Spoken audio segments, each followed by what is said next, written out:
கர்த்தராகிய இயேசு கிறிஸ்து நாமத்திலே உங்கள் அனைவருக்கும் வாழ்த்துக்கள். இந்த காலை வேளையிலே ரொம்ப டயர்டாக இருக்கீங்களா? ரொம்ப சோர்ந்து போயிருக்கீங்களா? இன்றைக்கி பொழுது எப்படி கடத்த போகிறேன், இன்றைக்கி எதை நான் சமாளிக்க போகிறேன், ஒன்றுமே புரியல அப்படிங்கிற குழம்பி போய் தவித்து வேதனையோடு நீங்கள் இருக்கீங்களா? கர்த்தர் இன்றைக்கி உங்களுக்கு உங்களை வாழ வைக்கிற உயிருள்ள வார்த்தை ஒன்று சொல்கிறாரு. அது என்ன வார்த்தை தெரியுமா? சங்கீதம் 34:17 நீதிமான்கள் கூப்பிடும்போது கர்த்தர் கேட்டு அவர்களுடைய எல்லா உபத்திரங்களுக்கு நீங்களாக்கி விடுகிறார். நீதிமான்கள் கூப்பிடும்போது அவர் எல்லா உபத்திரங்களுக்கும் விலக்கி அவர் என்ன செய்வாரா? நீங்களாக்கி விடுவிப்பாராம். எத்தனை உபத்திரங்கள்! பலவீனம் என்கிற உபத்திரங்கள், கடன் பிரச்சனை என்கிற உபத்திரங்கள், பிரிவினை என்கிற உபத்திரங்கள், சமான குலச்சல் என்கிற உபத்திரங்கள், நிந்தை என்கிற உபத்திரங்கள், இப்படி பலவிதமான உபத்திரத்தில் நீங்கள் வாழ்ந்து கொண்டு இருந்தாலும் கர்த்தர் எல்லா உபத்திரங்களும் உங்களை நீங்களாக்கி உங்களை விடுவிக்கிறதுக்கு என் தேவன் வல்லவராக இருக்கிறார். அல்லேலூயா. அதனால் பயப்படாதீங்க. எத்தனை உபத்திரம் வரட்டும், எத்தனை போராட்டம் வரட்டும், எத்தனை நிந்த வரட்டும், ஒன்றும் கவலைப்படாதீங்க. இயேசுவின் ரத்தத்தால் நீங்கள் நீதிமானா மாறி இருக்கிறீங்க. ரத்தத்தை சிந்தி உங்களை என்னை நீதிமானா மாற்றிருக்கிறார். பயப்படாதீங்க. வெட்கப்பட்ட இடத்துல கர்த்தர் உங்களை உயர்த்த போறாரு. அல்லேலூயா. அதனால் பயப்படாதீர்கள். அவர் எல்லா உபத்திரங்களுக்கு நீங்களாக்கி விடுவித்து உங்களை காக்க போறார். இன்னைக்கு எல்லாத்துக்கும் ஒரு விடுதலை. எந்தெந்த உபத்திரத்துக்கு கலங்கிட்டு இருக்கீங்க, இன்னைக்கு உங்கள் உபத்திரம் இன்னைக்கு விலகுது. உங்கள் உபத்திரம் என்ன செய்யுது? விலகுது. எந்திரிங்க, கம்பீரம் எந்திரிங்க, உற்சாகமாக எந்திரிங்க.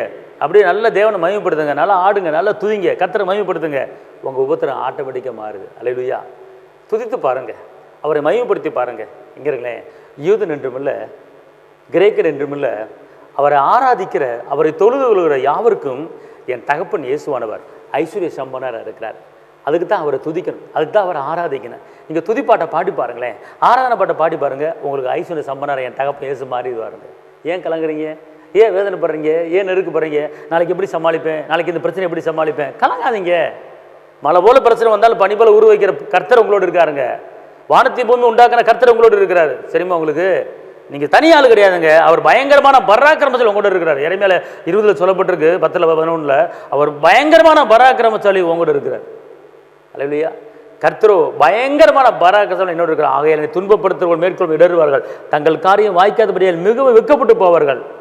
மறக்கப்படாத நித்திய இலட்சி அவருக்கு உண்டாவதாக. ஆனாலும் நீதிமானை சோதித்தறிந்து உள்ளிதிரிகளின் சேனைகளை பார்க்கிற சேனைகளின் கர்த்தாவே, நீர் அவர்களுக்கு சரி கட்டுகிறது என் கண்கள் காண்பாங்க.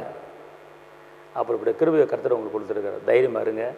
எல்லா உபத்திரம் உங்களுக்கு மாறுது. உங்களுக்கு நான் செபிக்கிறேன். தகப்பனை இயேசப்பா நன்றியோடு துதிக்கிறேன், ஸ்தோத்திரிக்கிறேன். இந்த நாளில் இந்த வார்த்தை கேட்குற ஒவ்வொருவரையும் நீங்கள் ஆஸ்வதிங்கப்பா.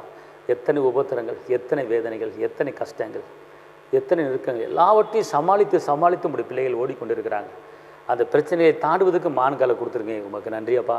இந்த நாளில் இந்த வார்த்தை கேட்குற ஒவ்வொரு குடும்பத்தையும் ஆஸ்வதி பருக பண்ணுங்கள். இரத்த கோட்டைகளை மறைத்துக் கொள்ளுங்கள். இயேசுவின் நாமத்தில் பிதாவே, ஆமென். கர்த்தர் உங்களை ஆஸ்வதிப்பார். தேவனுக்கு மகிமை.